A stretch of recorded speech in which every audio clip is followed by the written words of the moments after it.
আল্লাহর খলিল ইব্রাহিম বললেন, নমরুদ বুঝলাম তুমি জীবন দাও মৃত্যু দাও দেখলাম, কিন্তু আমার রব আমার আল্লাহ প্রতিদিন সকালবেলা উষা লগ্নে ওই পূর্ব দিগন্ত থেকে সূর্যটাকে উদিত করেন, সাঁঝের বেলা বিকেল বেলা কুথুরি লগ্নে সন্ধ্যা বেলা ওই দ্বিপ্রহরের জল জলে সূর্যটাকে পশ্চিম দিগন্তে ডুবিয়ে দেন। মানে সকালবেলা পূর্ব দিক থেকে উদিত করা সূর্যটাকে পশ্চিম দিকে বিকেলে তিনি ডুবিয়ে দেন। তুমি যদি পারো ওই সূর্যটাকে পশ্চিম দিক থেকে উদিত করে পূর্ব দিকে ডুবিয়ে দাও। সুবহানাল্লাহ পড়বেন না? দেখেন, ইনস্ট্যান্ট ইন্টেলেক্ট, মুহূর্তে বিচক্ষণতা, উইজডম কাকে বলে? নমরুদ পারবে? নমরুদের বাপ পারবে? ওর দাদা, ওর 14 গোষ্ঠী, গোটা বিশ্বের সব ক্ষমতাধর রাষ্ট্রনায়করা একসাথে হলে পারবে? ফাবুহিতাল্লাযী কাফার পারে নাই, ব্যর্থ হয়েছে। এবার তেলে বেগুনে জ্বলে উঠেছে, রেগে মেগে আগুন বলে ফালকুহু ফিল জাহিম। ওর সাথে তর্ক নাই, না পেরে এবার এটারে আগুনে ফেলা। বিশাল বিশাল গাছ কেটে লাকড়ি এনে আগুনের কুণ্ডলি বানানো হলো, দাও দাও দাও দাও করে আগুন জ্বলে। আল্লাহর খলিল ইব্রাহিমকে আগুনে নিক্ষেপ করা হবে।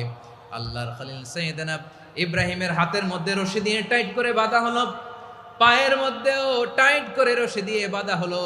আল্লাহর খলিল ইব্রাহিমকে আগুনের কুণ্ডলির মধ্যে ফেলা হবে। ওমিয়া, আপনি যে বিপদের কারণে ভয় পান, হতাশ হন, এটা কোনো বিপদ ওনার বিপদের সামনে? পটুয়াখালী আওয়াজ করে বলুন, সাইয়েদনা খলিল ইব্রাহিমের বিপদের সামনে আমাদের বিপদগুলো কোনো বিপদ? এটা কোনো বিপদই না, এটা কোনো বিপদই না।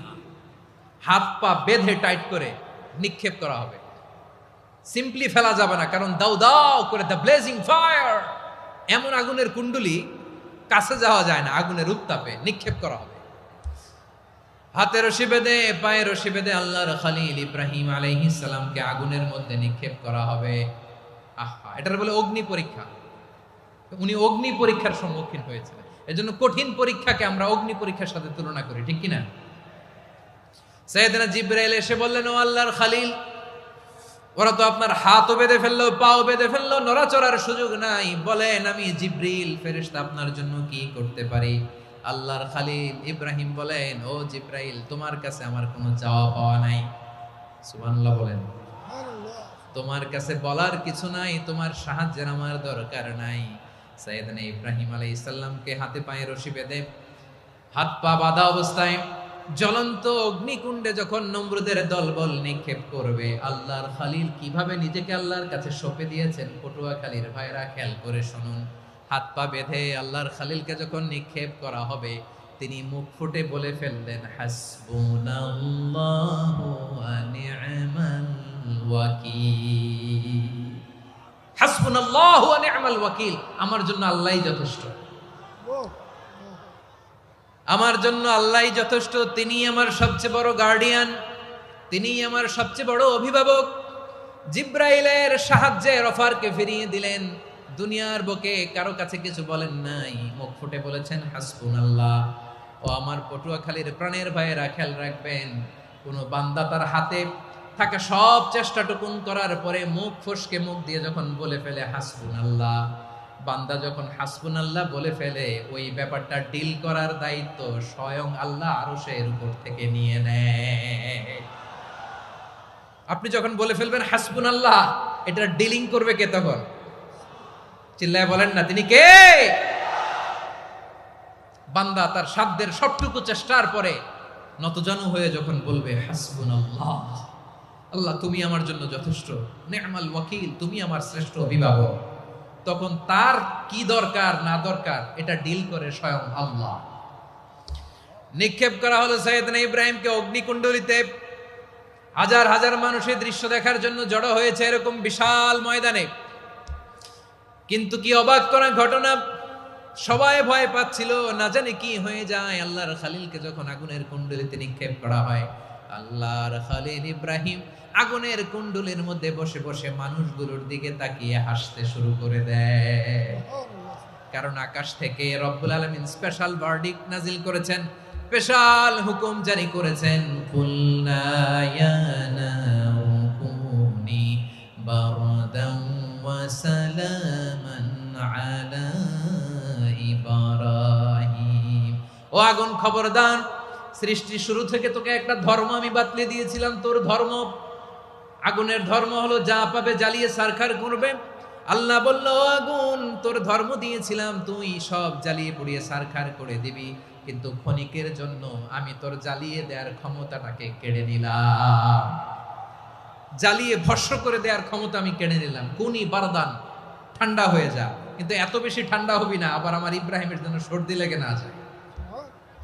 সুবহানাল্লাহ, এত আস্তে বললে হবে? কুনি বারদান, বার্দ মানে বরফ, ঠান্ডা, ঠান্ডা হ, কিন্তু এত ঠান্ডা হবি না যাতে আমার ইব্রাহিমের কষ্ট হয়। আগুন বলে, আল্লাহ একবার বললাম ঠান্ডা হ, আবার বলো এত ঠান্ডা হবি না যাতে খালিলের সর্দি না লাগে। কেমন ঠান্ডা হব, কেমন এনভায়রনমেন্ট তৈরি করে দেব বলো। আল্লাহ বললেন, সালামান আলা ইব্রাহিম, আমার খলিল, আমার কলিজা, আমার ইব্রাহিমের জন্য তুই জান্নাতের গুল বাগিচা হয়ে যা। ও ভাই, নবী মুসার মতো ঈমান হলে রাস্তা হবে সাগর জলে, নবী ইউসুফের মতো ঈমান হলে একে একে দরজা খোলে, নবী ইব্রাহিমের মতো ঈমান যদি আজও থাকে বিদ্যমান, অগ্নিকুণ্ডে দেখতে পাবে খুবসুরত এক ফুল ভাগা। কুলনা ইয়া নারু কুনি বারদান ওয়া সালামান আলা ইব্রাহিম। বান্দা যখন মুখ দিয়ে বলে হাসবুনাল্লাহ, আমার আল্লাহ আমার জন্য যথেষ্ট, এই বলে যখন নিজেকে সঁপে দেয়, তার কি লাগবে ওই দায়িত্ব স্বয়ং নিয়ে নেয় কে? সবাই বলেন, স্বয়ং নিয়ে নেয় কে? তাহলে আমার প্রিয় ভাইরা, বিপদের শুরুতেই আমরা বলবো ইন্না লিল্লাহ। শুরুতে কি বলবো?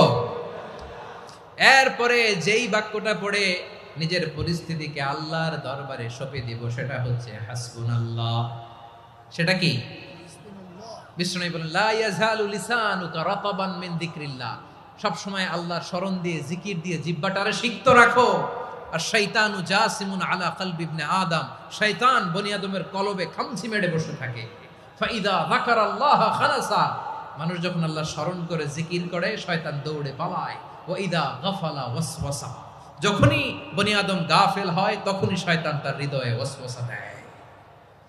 এজন্য বিপদে পড়লে ইন্না লিল্লাহ, নিজের সব টুকুন করার পরে, নিজের রোল প্লে করার পরে নিজেকে আমরা কি বলে সঁপে দিব? সবাই বলেন, সবাই বলতে হবে, আরো জোরে বলেন, মনে থাকবে?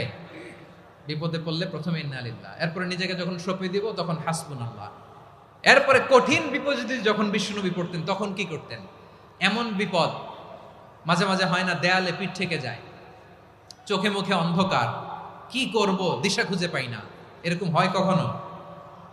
হ্যাঁ, আপনাদের হয়? হয় না? তো জান্নাতে আছেন আপনারা।